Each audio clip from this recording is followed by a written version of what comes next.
Oh, how's it going there, YouTube? Well, today is the day we've all been waiting for. We're gonna put the 50-20 together today, fellas. So, anyway, there's all the parts I got from Dakota Toys. Of course, that's the pre-cleaner I painted in the 2940 video. I already stuck the decals on so that way I didn't wreck them. So, decals already make it look that much better.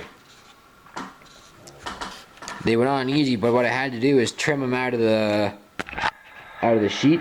They got a little close here, but a good sharp blade, it really helps you out when putting the decals on. I also got the new fender decals on. I was actually going to get myself a set of the actual lights to go in there, but the decals came with a set. So anyway, I guess the first thing we'll start with is get that old nasty seat off there. But I also just wanted to say too, I pre-drilled my wheel holes so that they can slide in over my axles nicely. I've also marked and pre-drilled my air cleaner hole. Now I got the measurement for that. I went to my John Deere 4010 in my toy room there, and then I just took and I measured out the distance. So I went from the center of the exhaust hole to the center of where the intake hole was on the 4010. I marked it, and then I came over here to the 50-20, measured it out, got it in line with the exhaust muffler. I took a center punch. This one's an automatic center punch, it's got a spring inside, so all you do is just kind of press down on it and make your little mark, and then that way you can drill it out. So it's all fairly simple to do, but I'll get the tripod set up here and I'll show you guys how to do some stuff. I've already drilled the rivet out of the seat, so to get rid of that nasty looking thing, in favor for the 4620 style seat, which of course is basically the same seat, get them side by side, as it doesn't have the rivet hole in it, but it still does fit in there, and I'll just put a little dab of super glue on it and it will stay put wherever I put my super glue. There it is in front of me here. I'll just dab the glue on it, and then that way it just stays put. And a bonus part, I guess, since Earl will upgrade their seats from riveting them on there to screwing them on there, you can not to look at that nasty rivet hole. But since I'm not taking the casting all apart just to insert the screw, I'm just going to super glue this seat on there for now. But of course you can always change your mind later, and it just sits on there kind of like that. Anyway, next we'll put the wheels on. Actually, no, maybe we'll put the pre-cleaner on first, since it's dry enough. You guys kind of see the look I've been going for here. Just like that. I want to try to get on this straight, and I might kind of put a dab of super glue on that here in a minute. But yeah, I need to run out to my shed and grab those caps for the axles and the wheels. I need to just kind of clean these up a little bit, because you can see there's a little bit of, which one is it? This one's got some shavings inside of it. So I'll do that quick. I'll run out and grab those caps and we'll put the wheels on. Alright, so I went out and got the axle caps from the shed. These are the original axle caps I pulled off. Remember how black and nasty those were looking? And I took and straightened them up, and I wire brushed them right quick, and they turned up real nice. So those look good in the front, but as far as the rear end goes, I kind of lost that axle cap, and I'm not sure where it went to. I think I dropped it in the dirt on my floor and got squished in the dirt. So I'll come up with another solution for the rear end. I might just grab a piece of threaded rod or something, or I'll make an axle and I'll leave the little black axle stubs at the end or something. But I'll figure something out for that. But anyway, as far as the front end goes, we'll put the tires on. Now I did leave these holes kind of tight, so I do have to kind of shove them on there a little bit, but I wanted them tight so that way not flopping around, because whoever decides to buy this tractor, yes, it might very well be for sale, things aren't flopping around on them. I like a nice tight front end on the tractor. So there's the one.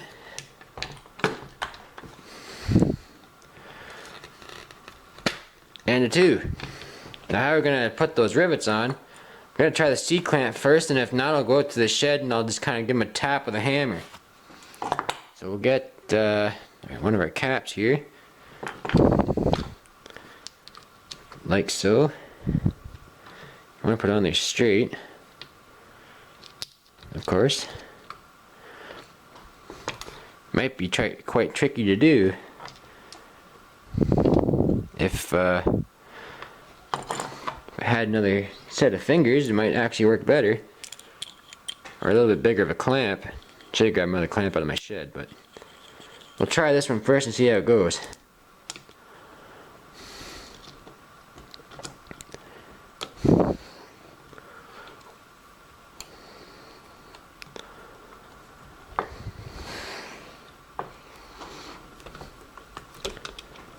Oop, slipped off here. This might take a little bit of practice to do. This is actually the first time I've done this, but I have heard of it doing this way. Getting the cap on there straight might actually help, but you know what? I might just say the heck with it and take it out to the shed and do it with the hammer. So anyway, we'll be back in a second. Alright, I got those caps on there. Alright boys, it took a little bit of patience and a little bit of trick, but I did use a C-clamp. The trick is to get the cap started on there straight, and you know, if you buff that little bit of paint off the end of the axle, it helps a lot. So yeah, C-clamp worked just fine for that. But anyway, the next thing's next, and I guess it's the last, since I already got the decals on, the seats on, the straight stacks on, the pre-cleaners on. We'll put the rear tires on. This is the original axle I have. I just straightened it back out and I cleaned it up a little bit so that way it fits in there nice. It'll probably be a temporary thing because I kind of like that axle stub look, but we'll see how it goes and see what I can come up with to keep the wheels on. Not like I'm going to be rolling across the carpet or anything, but I mean, it is nice to have something that's complete. You don't have to, you know, worry about it. But there she is, boys, in her prime, all back together. So let's go put it on the shelf and see how she looks. There she is, fellas, sitting in the lineup. Yeah, she looks good. If any of you guys remember, I took a shot something like this on my Instagram when I first started this picture, or this project rather, and went down my line up here, and she's one dog ugly looking toy before, but now she's a pretty good looking tractor. What's this? How's that song go? She thinks my tractor's sexy, something like that, you know, Kenny Chesney. And of course, just keep going down the line. It looks like it blends right in, with the exception of that shiny chrome stack. But anyway, as I mentioned before, that 5020 may very well be for sale if maybe someone's interested in it, or I might throw it up on eBay or something. But you know, hopefully this little series here taught you guys some tips and tricks of how to restore your own farm toys. And you know, I'm looking for more projects to do and whatnot, and that way, you know, you guys can learn some tips and whatnot, and then I can show you guys how to do some cool stuff. But anyway, now you guys got no excuses for ugly looking tractors. You guys can go out there and clean them all up, or if you want to, you can send them into the Greatest Farm Toy Collection on YouTube. I'll give you guys a big shout out.